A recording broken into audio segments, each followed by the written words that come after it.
you are born once, but to be reborn again means to be reborn with a knowledge, with a new reflection on what that initial unconscious sense of being born meant. So it's a recommitment in many ways. And I think that's something that is so fundamental in everyone's life, that it is really the symbolic theme of humanity.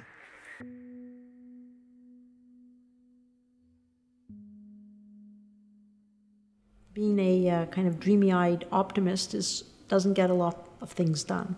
But I would say he's both positive and pretty realistic about how the world works. And maybe that comes from his background, which is at one time, of course, was a very tragic beginning after the Holocaust. But primarily, he's a person who wakes up every day and thinks about how wonderful it is to be an American, how wonderful it is to be alive. Yeah, it's a very uplifting experience. Just look at this library. It has such a broad set of experiences that he brings to this office, and keeps us all fresh and keeps us all young.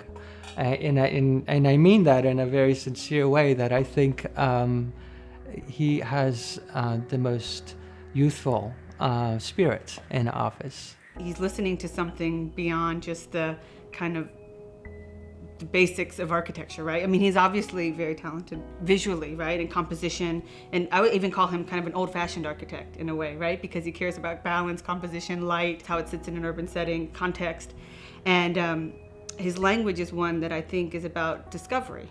I don't really know why I use the language. You know, it's like why I like gray more than purple. You know, it's not an intellectual thing. I cannot really answer it, but I know there's something in me that rebels against a certain kind of geometry. I have a certain feeling that I can't draw a certain angle.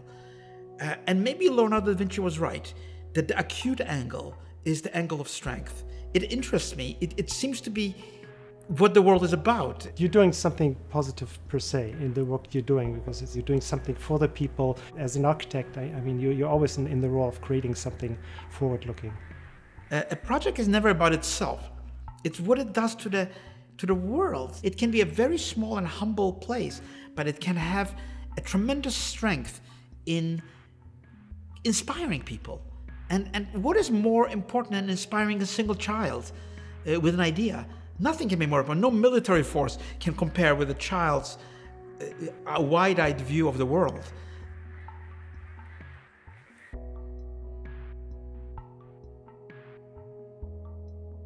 When we came to Berlin, it was very difficult emotionally to make that decision. But it was actually a decision we made in a moment. And it is a road that you come to. And it's not just, do you want to be an architect or you don't? It is, do you want this building to get built? And because it was a building that dealt with a very specific and a very meaningful content, it was a project worth fighting for. Everybody expected some modest addition to the old building.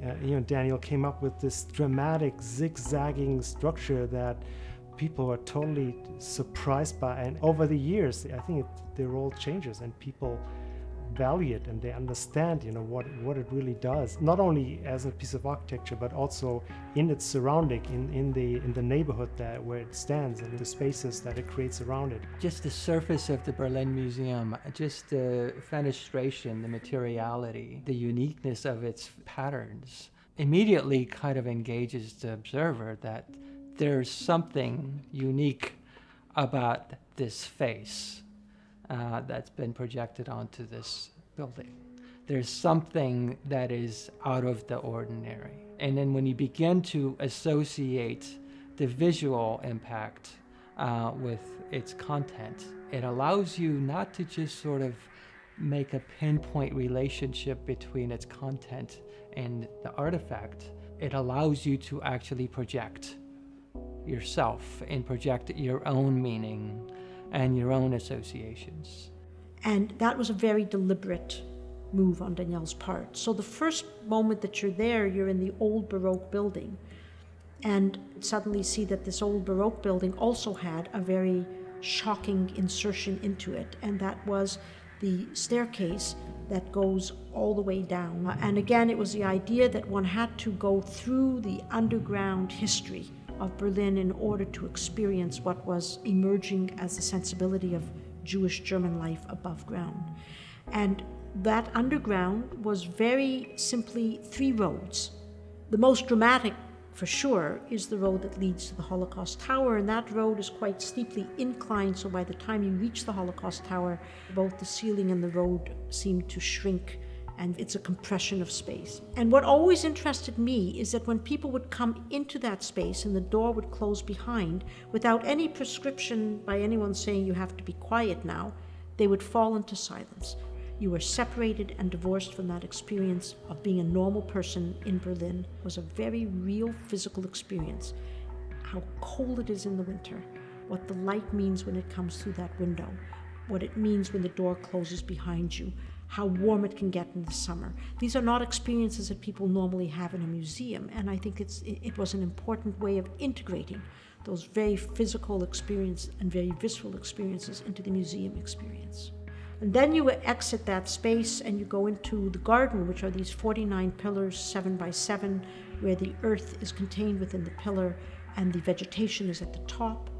It is a ground which is both tilted in 2 different angles, so when you're there, you can get pretty disoriented and you can feel what it's like to be an immigrant or on a ship where nothing seems terribly stable.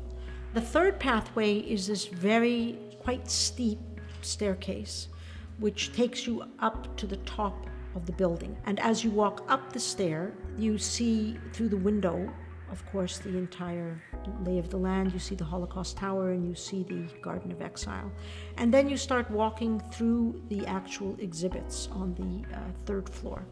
And the exhibits themselves are housed in a building which have these gashes, these windows. It's a disruption, it's a reorientation, it's a permanent waking up in a new Berlin, and remembering that you're not alone, that there are ghosts and shadows that are fully alive around you. Many, many aspects. So I never considered it just a building that responds to a particular program, but a building that has to create that program to the experience of the visitors, who will have been born in a luckier time.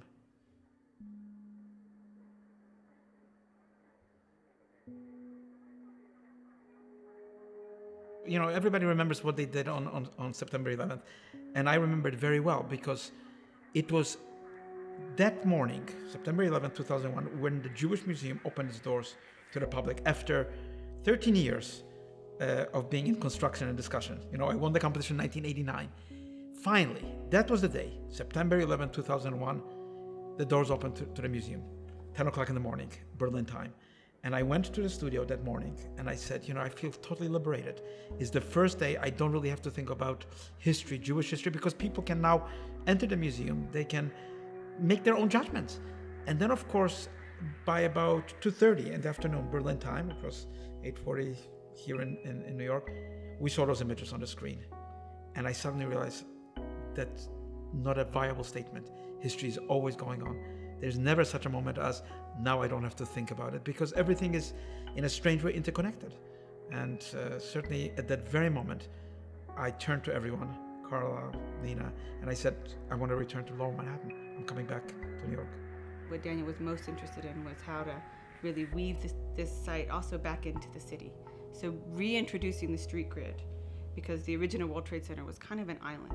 So distinguishing the memorial on that 8 acres, and then allowing the street grid to come through, it really makes it more part of New York than the site was previously. So it's really about a conception of the city, an open, incredibly fantastic city with a cultural sense. And Daniel had the idea of the towers really creating a spiral, right? They aren't exactly on the New York City grid, so they stand out. And from far away in the skyline was to create a composition, which is, you know, inspired by the Statue of Liberty, that cradles that memorial that's on the ground plane. One of the most important things that we implemented in the master plan were the footprints of the towers.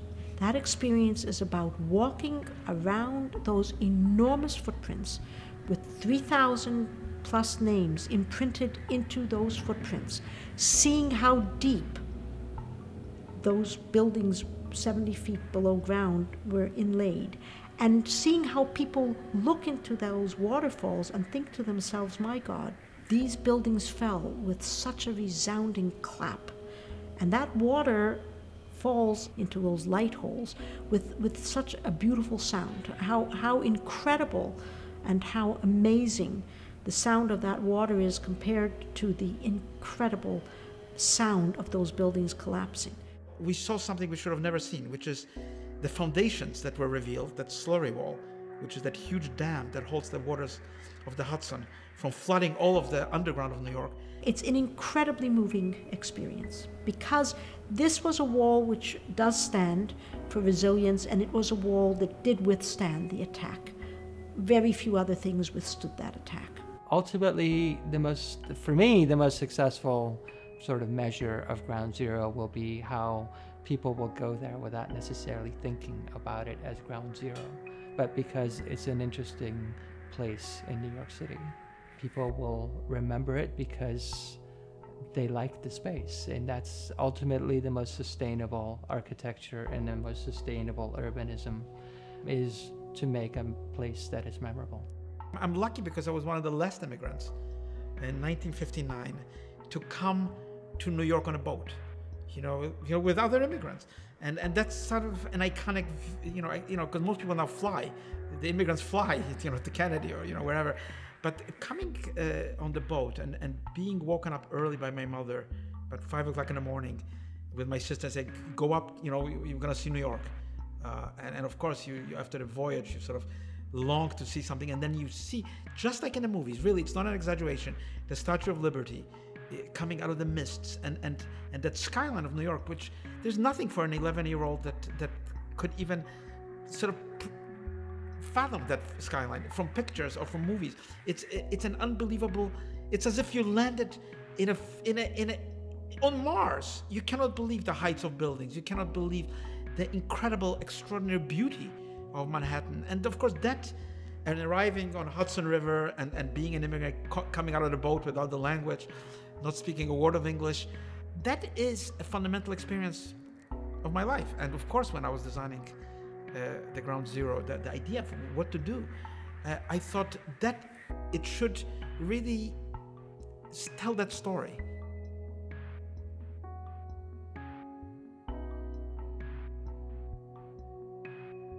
I think Daniel was convinced that we would be disqualified, but he didn't really care. He wanted to make a contribution to the conversation, or to, give his best idea.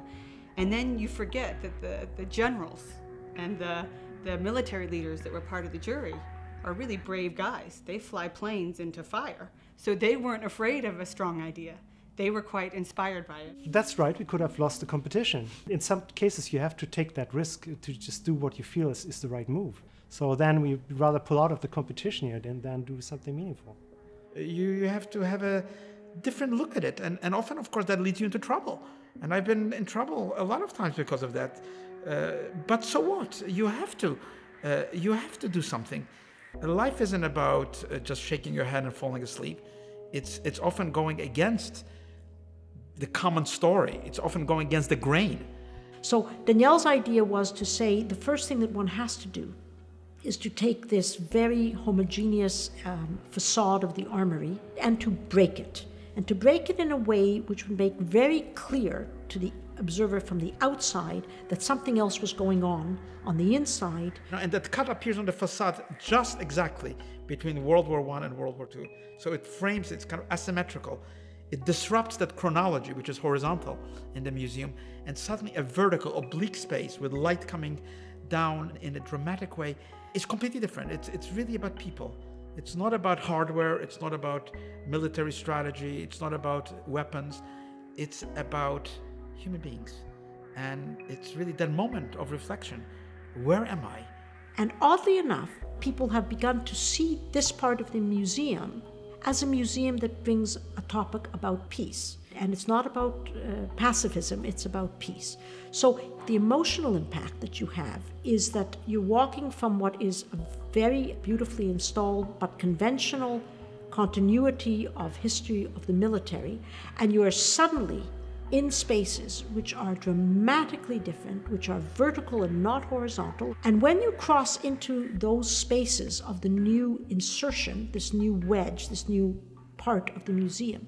You're no longer talking about the story of the military. You're talking about what it means, why it happens, who's impacted, what kind of mentality follows Hitler, what kind of impact does it have on cities, what kind of impact do instruments of war have on humanity, what kind of impact does it have on children, what kind of impact does it have on families, why is there war?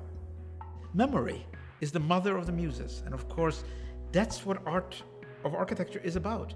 It appeals to the human soul, to the heart, and unless a building moves your heart, and that's what a museum is. A museum is not a place just to hang exhibits and take people around with information. It's a place of consciousness. It's to rekindle, to revitalize a consciousness that might be sort of asleep, and to suddenly ring the bell and the echoes of that bell, and to leave something after the visit. You know, the buildings that I love are not the buildings that I see on the covers of the magazine, but buildings that have left a mark. You know, it's a strange feeling, and that strangeness, like the strangeness of Hamlet, like the strangeness of the smile of the Mona Lisa, like the strangeness of the violence depicted on the pediment of the Parthenon, that's the strangeness of the encounter of oneself with history and its future. That's really the sense of wonder in architecture, that after destruction, after loss, after void, you can re-enter the place through that void, through the destruction, through that memory, and yet see a horizon that is full of possibility, of hope. I think that is truly rebirth. It's not only a word, it's an experience that goes beyond just the visual or the mental. It's really the human movement towards the light.